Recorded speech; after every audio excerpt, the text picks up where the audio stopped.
तो the रिइंकार्नेटेड emperor के पिछले एपिसोड में हमने देखा था कि सैन जब अपने हाथों से रिफाइन किए हुए पिल को खाता है तो वह थोड़ी देर के लिए बेहोश हो गया था, और जब उसकी आंखें खुलती है तो वह अपने सामने अपनी मदर को देखता है। और अब आगे तो एपिसोड की स्टार्टिंग में हम सैन को देखते हैं जो मेडिटेट करते हुए अपने चाइल्डहुड मेमोरी में चला गया था, जहाँ हम सैन जो अभी 3 साल का छोटा बच्चा था उसे देखते हैं जो ज्यादातर समय बस सोता ही रहता था। जिसके बगल में हम सायन की मदर रुयून को देखते हैं जो सायन के लिए कपड़े बुन रही थी, जिनके पास सायन के फादर शाओटियान आकर पूछते हैं क्या मेरे बेटे की नींद पूरी हो गई, और अगर हो गई हो तो मैं उसे ट्रेनिंग सेंटर में ले जाना चाहता हूँ, क्योंकि इसी एज में जिस लड़के को कल्टीवेटर बनना रहता है वो अपनी कल्टीवेशन स्टार्ट कर देता है। जिस पर रुयून शाओटियान को बोलने लगती है आप ये कैसी बातें कर रहे हैं, हमारा बेटा एक अननोन डिजीज से इन्फेक्टेड है जिसकी वजह से वह दिन भर सोता ही रहता है, और जब बीच में उसकी आंखें भी खुलती हैं तो वह बस खाना खाने के लिए, और आप बोल रहे हैं कि आप मेरे बेटे को कल्टीवेटर बनाएंगे। अगर इन सब में मेरा बेटा मारा गया तो मैं तो जीते ही जी मर जाऊंगी।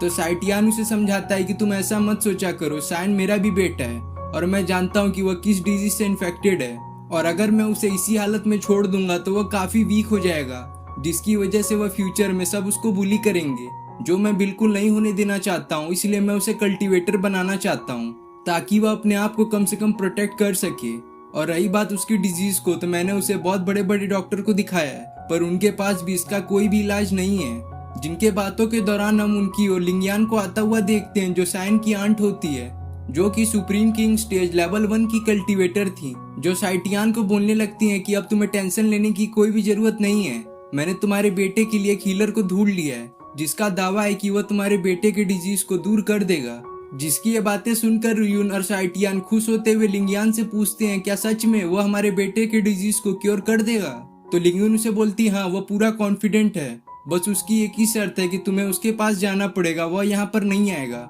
जिसकी ये शर्त से शाओटियान को और रुयून को कोई भी प्रॉब्लम नहीं थी, इसलिए वो अपने बेटे को एक कार्ट में बैठा कर वहाँ के लिए निकल जाते हैं जहाँ पर वह हीलर उनसे मिलने वाला था। जिसके साथ हमें सायन का बैकग्राउंड वॉइस आता है जो बोल रहा था कि मदर फादर मैं आपको काफी मिस करता हूँ, और मुझे वह दिन भी याद है जब आप लोग उस हीलर के पास जा रहे थे और तभी आप पर कुछ लोगों ने अटैक कर दिया था। फिर हमें उस सीन को दिखाया जाता है जहाँ पर शाओटियान के बग्गी पर किसी ने अटैक कर दिया था, जिनको शाओटियान बोल रहा था कि तुम्हारी इतनी हिम्मत कि तुमने मेरे बेटे के कोर को डिस्ट्रॉय कर दिया, तुमको इसकी कीमत चुकानी पड़ेगी। जिनके फाइट के दौरान इस शाओटियान का लेग उसमें इंजर्ड हो गया था, जिसके दिखाते ये सीन प्रेजेंट में शिफ्ट हो जाता है जहाँ पर सैन बोल रहा था कि मैं उन लोगों से आपका जरूर बदला लूंगा जिन लोगों ने आपको उस दिन इंजर्ड किया था, पर उससे पहले मुझे अपनी कल्टीवेशन को बढ़ाना पड़ेगा जिसकी वजह से मेरा कोर अपने आप ही रिपेयर करना स्टार्ट कर देगा। तो वह डिसाइड करता है कि सबसे पहले वह अपने ब्लैक स्वॉर्ड को और भी स्ट्रांग बनाएगा, जिसके लिए वह उस गोल्डन बी गर्ल से मिले हुए उसको गोल्डन विंग्स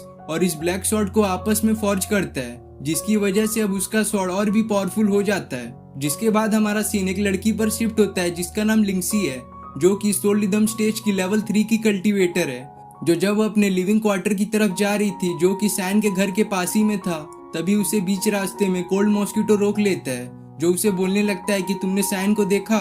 उसने हमारे क्लैन के एक कीमती ट्रेजर को अपने साथ यहाँ पर ले आया है, तो तुम मुझे फटाफट बताओ कि उसका घर कौन सा है ताकि मैं उसे मारकर अपना ट्रेजर अपने साथ ले जाऊं। लेकिन लिंक्सी को तो यहाँ पर सैन के बारे में कुछ भी पता नहीं होता है, इसलिए वह उस कोल्ड मॉस्किटो को बोलने लगती है यहाँ से चले जाओ, मुझे सैन के बारे में नहीं पता, मैंने तो पहली बार ये नाम सुना है। पर कोल्ड मॉस्किटो को लगता है कि ये लड़की सैन से मिली हुई है, इसलिए वह उसे कहता है कि तुम मुझे उसका लोकेशन जल्दी बताओ वरना मैं तुम्हें ही आज मार दूंगा। लेकिन लिंक्सी अपने बातों पर अड़ी रहती है और उसे बार बार समझाती है कि मैं सैन को नहीं जानती हूँ, जिसकी बातों से कोल्ड मॉस्किटो को लगता है कि ये लड़की सच बोल रही है, इसलिए वह उसे साइड में करके खुद ही सैन का घर ढूंढने लगता है। लेकिन कोल्ड मॉस्किटो के इस बिहेवियर से लिंक्सी उस पर गुस्सा हो गई थी, इसलिए वह उस कोल्ड मॉस्किटो से फाइट करने को आ जाती है। जिसकी ऐसी हरकतों को देखकर कोल्ड मॉस्किटो उस लड़की पर गुस्सा होकर कई सारे अटैक करता है, पर ये लड़की इतनी भी वीक नहीं होती है जो उसके अटैक को बहुत ही इजीली डिस्ट्रॉय कर देती है, और कोल्ड मॉस्किटो को बोलने लगती है कि तुम चुपचाप यहाँ से चले जाओ,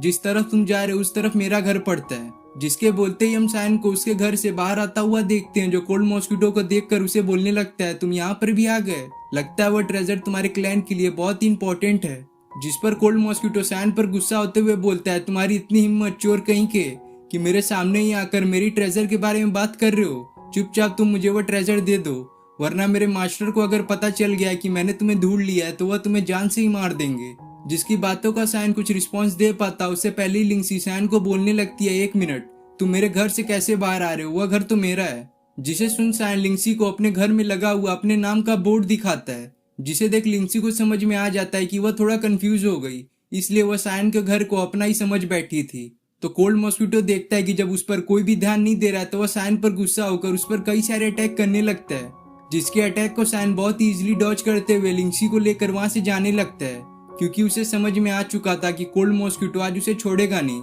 जिसे देख कोल्ड मॉस्किटो अपने पास रखा हुआ एक ब्लड फ्लैग ट्रेजर का यूज सैन पर करना स्टार्ट कर देता है, जिसकी वजह से सैन के अगल बगल काफी सारे फ्लैग घूमने लगते हैं, जिसकी वजह से सैन अब वहां से भाग नहीं पाता और इसी में फंस जाता है। जो फ्लैग देखते ही देखते उसे एक फॉर्मेशन में फंसा देते हैं, जिस फॉर्मेशन का नाम यहाँ पर एरे ऑफ डिस्ट्रक्शन होता है। जो फॉर्मेशन इतना पावरफुल है कि यह बड़े से बड़े कल्टीवेटर को जो उसके अंदर फंस जाए उसकी जान लेने में सक्षम है। तो कोल्ड मॉस्किटो सैन को उस फॉर्मेशन में फंसा कर उसे बोलने लगता है, आज मैं देखता हूँ तुम यहाँ से बचकर कैसे निकलते हो, उस दिन तो तुमने वहां पर हमें अच्छा चकमा दिया, आज करके दिखाओ वैसा तब मैं तुम्हें जानूं। ये ब्लड फ्लैग मेरे मास्टर का दिया हुआ एक खास ट्रेजर है, जिसके अंदर जो भी फंस जाए उसका बचना यहाँ से लगभग नामुमकिन है। जो बात अब सच भी होता हुआ दिखता है, क्योंकि उस फॉर्मेशन में लगे हुए फ्लैग कई सारे अटैक सैन और लिंसी की ओर करने लगते हैं, जिन अटैक को सैन शुरू में तो काफी इजीली डॉज करते हुए जा रहा था, लेकिन जैसे जैसे समय बीत रहा था वैसे ही अटैक और भी बढ़ रहे थे। तो सैन लिंसी से पूछने लगता है कि क्या इस फॉर्मेशन को डिस्ट्रॉय किया जा सकता है,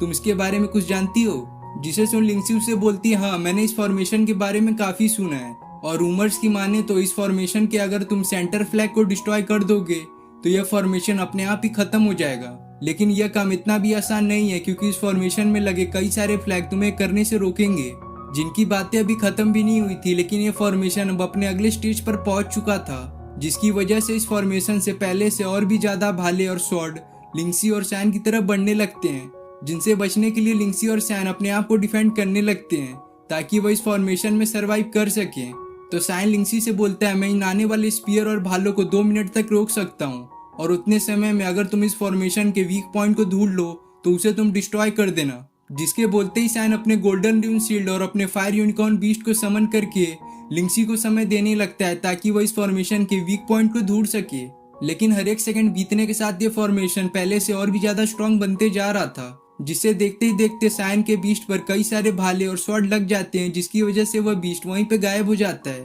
पर तब तक लिंसी ने इस फॉर्मेशन के वीक पॉइंट को ढूंढ लिया था, जिस बात का इशारा लिंसी सैन को कर देती है, इसलिए सैन उसका इशारा मिलते ही उस डायरेक्शन में जाकर वहां के लगे फ्लैग को अपनी ब्लैक स्वॉर्ड से डिस्ट्रॉय करने को बढ़ता है, जिसके हाथों में वो ब्लैक स्वॉर्ड देखकर लिंसी काफी शॉक होती है। जिसके दिखाती है एपिसोड यहाँ पे खत्म हो जाता है।